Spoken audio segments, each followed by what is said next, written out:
본 내용은 투자 판단에 대한 참고용이며 모든 투자의 책임은 투자자 본인에게 있음을 알려드립니다. 특정 종목의 매수 또는 매도 추천이 아니라는 점 다시 한번 강조하고요. 자, 주식으로 세상을 이해하는 시간 환영합니다. 구독자님들의 소중한 피드백 덕분에 더 깊이 있는 분석으로 돌아올 수 있었네요. 정말 감사합니다. 오늘은 대한민국 재계서열 2위, 바로 SK그룹 이야기입니다. 지금 SK는 그룹의 운명을 걸고 엄청난 체질 개선에 나섰는데요. 2026년 AI와 에너지, 이 두 개의 거대한 축의 그룹의 미래를 완전히 걸었습니다. 과연 이 대담한 배팅 성공할 수 있을까요? 모든 변화의 시작은 바로 최태원 회장의 이 한마디였습니다. 딥 체인지. 그냥 구호로만 외치던 걸 넘어서 이제는 그룹의 뼈대 자체를 바꾸는 말 그대로 대수술을 주문한 거죠. 이게 바로 SK그룹이 창사 이래 가장 중대한 전략적 변곡점을 맞았다는 신호탄이었습니다. 그래서 오늘 저희가 이 거대한 변화를 5단계로 나눠서 아주 속속들이 파헤쳐 보려고 합니다. 먼저 80조 원이라는 이 천문학적인 돈이 도대체 어디로 향하는지 추적해 보고요. 그룹의 심장인 AI 반도체와 좀 아픈 손가락이죠. 에너지, 배터리 사업을 들여다보겠습니다. 그리고 숨겨진 성장 동력인 통신과 바이오를 살펴본 다음에 마지막으로 투자자 관점에서 최종 진단과 리스크까지 꼼꼼하게 짚어보겠습니다. 자, 그럼 첫 번째 파트입니다. 도대체 무엇이 SK를 이렇게까지 절박한 체질 개선으로 내몰았을까요? 과거에는 여기저기 여러 사업에 진출하면서 덩치를 키우는 문어발식 확장이 통했잖아요? 근데 고금리 시대가 오면서 이게 더 이상 유효하지 않다는 걸 냉정하게 깨달은 거죠. 흩어져 있던 힘을 한 곳에 모아서 확실한 놈한테 집중해야만 살아남을 수 있다. 이런 위기감이 그룹 전체에 팽배해 있는 겁니다. 그래서 나온 해법이 바로 이 80조 원짜리 리밸런싱 로드맵입니다. 아주 간단해요. 3단계로 딱 요약되는데요. 첫째, 핵심이 아닌 자산들은 과감하게 팔아서 현금을 확보하고요. 둘째, 그 돈으로 빚을 줄여서 재무 구조를 탄탄하게 만듭니다. 그리고 마지막으로 이렇게 확보한 총알을 미래 먹거리인 AI와 에너지에 집중적으로 쏟아붓겠다. 아주 명확하고 심플한 전략이죠. 이 슬라이드를 보시면 그 변화가 확 와닿으실 겁니다. 과거에 SK가 여러 개의 얕은 우물을 파는 외형 확장에 힘을 썼다면 지금의 SK는 가장 물이 많이 나올 딱 한 개의 깊은 우물, 즉 AI와 반도체에 모든 역량을 쏟아붓는 선택과 집중으로 완전히 방향을 튼 겁니다. 이건 단순한 전략 수정이 아니라 그룹의 경영 철학 자체가 바뀐 거라고 봐야 해요. 그리고 이게 그냥 말로만 하는 게 아니라 지금 실제로 벌어지고 있는 일들입니다. 반도체 웨이퍼를 만드는 알짜자 회사죠. SK실트론 지분 일부 매각을 추진하고 있고요. 베트남 빈그룹 지분은 전량 매각해서 이미 현금을 확보했습니다. SK스퀘어가 가진 비핵심 자산들도 정리 대상에 올랐고요. 그룹의 생존을 위해서라면 아픈 손가락이라도 잘라내는 그런 고통스러운 수술이 지금 진행되고 있는 거죠. 자, 이제 SK가 모든 것을 걸고 있는 첫 번째 기둥, 바로 AI 반도체 이야기로 넘어가 보겠습니다. 불과 몇 년 전까지만 해도 만년 2등이었던 SK 하이닉스가 어떻게 이렇게 짧은 시간 안에 AI 시대의 절대 강자, 거의 황제 자리에 오를 수 있었을까요? 그 비결을 지금부터 하나씩 파헤쳐 보겠습니다. 이 차트 하나면 사실 더 설명할 게 없죠. AI 가속기의 심장이라고 불리는 HBM. 고대역폭 메모리 시장에서 SK하이닉스의 점유율은 경쟁사들을 압도하고 있습니다.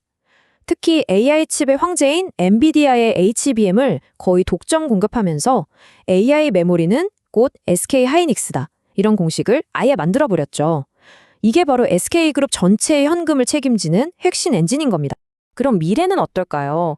국내외 증권사들이 내놓은 2026년 실적 전망치를 보면요. 와, 이건 정말 입이 떡 벌어질 정도입니다. 매출은 최대 130조 원, 영업이익은 무려 93조 원에 달할 걸로 보고 있어요. 영업이익률이 50%에 육박한다는 건 쉽게 말해 1,000원짜리 물건 팔아서 500원을 남긴다는 얘기거든요. 이건 거의 독점 사업에서나 가능한 진짜 경이로운 수치입니다. 93조 원. 여러분, 이 숫자가 얼마나 어마어마한 건지 감이 잘 안 오시죠? 대한민국 1년 국방 예산의 거의 2배에 달하는 돈을 기업 하나가 영업이익으로 벌어들일 수 있다는 전망입니다. AI가 만들어낸 슈퍼사이클이 얼마나 강력한지 보여주는 거죠. 심지어 2026년에 생산할 HBM 물량은 이미 엔비디아 같은 큰손 고객들이 다 사겠다고 계약을 끝내서 사실상 완판된 상태라고 합니다. 이런 독주가 그냥 운으로 되는 게 아니죠. 바로 아무도 쉽게 넘볼 수 없는 이 기술적 해자 덕분입니다. 2026년에 나올 차세대 HBM4에서도 SK 하이닉스는 시장을 이끌 준비를 마쳤고요. 특히 MR-MUF라는 이 독자적인 패키징 기술은 경쟁사보다 생산성이나 열을 식히는 성능이 월등히 뛰어나서 이건 정말 누구도 쉽게 따라올 수 없는 강력한 무기가 되고 있습니다. 자, 이번에는 SK의 두 번째 배팅, 에너지와 배터리 부문입니다. 근데 여긴 분위기가 좀 달라요. 반도체처럼 마냥 장밋빛 전망만 있는 곳은 아니거든요. 그야말로 생존을 위한 처절한 싸움이 벌어지고 있는 현장이라고 할 수 있죠. 자상 100조 원 규모의 거대 에너지 기업이 탄생한 이유도 바로 여기에 있습니다. 이 슬라이드가 합병의 핵심을 딱 보여주는데요. SK이노베이션은 배터리 자회사인 SK온에 정말 막대한 투자를 쏟아부었지만 계속된 적자로 재무 상태가 영 좋지 않았습니다. 반면에 SKENS는 LNG 발전 같은 걸로 매년 조 단위 현금을 꾸준히 벌어들이는 그룹의 캐시카우였죠. 결국 이 둘을 합쳐서 돈 잘 버는 SKENS의 현금을 SK온에 수혈해서 재무 부담을 덜어주겠다, 이런 고육지책이었던 겁니다. 시장 분석가들은 2026년이 SK온이 드디어 흑자로 돌아서는 약속의 해가 될 거라고 보고 있는데요. 크게 세 가지 근거가 있습니다. 첫째, 그동안 발목을 잡았던 미국 신규 공장의 수율, 그러니까 불량 없는 제품을 만드는 비율이 안정화될 거라는 거고요. 둘째, 미국 IRA 법안에 따른 보조금 효과가 본격적으로 들어오면서 이익의 상당 부분을 채워줄 겁니다. 마지막으로 포트폴리오를 다각화하는 것도 긍정적이고요. 그런데 말이죠, 여기에 정말 어마어마한 변수가 하나 숨어 있습니다. 바로 정치 리스크입니다.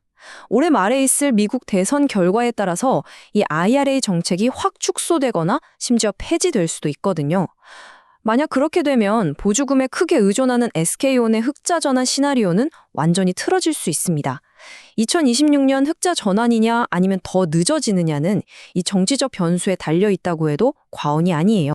반도체와 배터리라는 이 두 거인 뒤에 우리가 놓치지 말아야 할 SK그룹의 숨은 보석들이 있습니다. 바로 안정적인 캐시카우 역할을 하면서 AI 시대에 맞춰 진화하고 있는 통신, 그리고 미래 먹거리로 확실히 떠오르고 있는 바이오입니다. SK텔레콤은 더 이상 우리가 알던 그냥 통신사가 아닙니다. 글로벌 AI 컴퍼니로 변신하겠다고 선언했죠. 자체 개발한 거대 언어 모델을 중심으로 AI 데이터 센터, AI 서비스, 이걸 다 아우르는 AI 피라미드 전략이란 걸 펼치고 있거든요. 2026년쯤 이 AI 신사업들이 본격적으로 돈을 벌기 시작하면 그냥 안정적인 배당주가 아니라 성장주로서의 가치를 다시 평가받게 될 겁니다. 바이오 쪽 성장세는 정말 드라마틱합니다. 이 차트 좀 보세요. SK바이오팜의 영업이익이 얼마나 가파르게 성장할 걸로 보이는지 알 수 있습니다. 뇌전증 신약 엑소코프리가 미국 시장에서 그야말로 대박을 치면서 2026년까지 연평균 60%가 넘는 진짜 경이로운 이익 성장이 기대되고 있어요. 그룹의 제3의 성장 동력으로서 확실한 존재감을 보여주고 있는 거죠. 자, 이제 마지막 파트입니다. 지금까지 나온 얘기들을 싹 다 모아서 투자자 입장에서 SK의 이 대담한 베팅을 어떻게 봐야 할지 핵심 투자 포인트와 반드시 체크해야 할 리스크를 딱 짚어드리겠습니다. 증권사들이 제시하는 SK그룹의 지주사죠. SK 주식회사의 2020년 평균 목표 주가가 약 31만 원 선입니다. 현재 주가랑 비교하면 상당한 상승 여력이 있다는 분석인데 과연 이 목표 주가 현실이 될 수 있을까요? 목표 주가가 이렇게 높은 가장 큰 이유는요. 솔직히 말해서 지금 주가가 너무 싸기 때문입니다. SK 주식회사가 가지고 있는 자회사들의 지분 가치만 따져봐도 지금 시가총액은 너무 낮다는 거죠. 흔히 말하는 지주사 디스카운트 때문인데요. 하지만 최근 정부의 기업 밸류업 프로그램과 맞물려서 자사주 소각이나 배당 확대 같은 주주언원 정책을 강화하고 있어서 이 디스카운트가 풀릴 거라는 기대감이 커지고 있습니다. 하지만 항상 동전의 양면이 있죠. 리스크도 분명히 존재합니다. 반도체 경기가 2026년에 정점을 찍고 내려올 수 있다는 피크아웃 우려가 가장 크고요.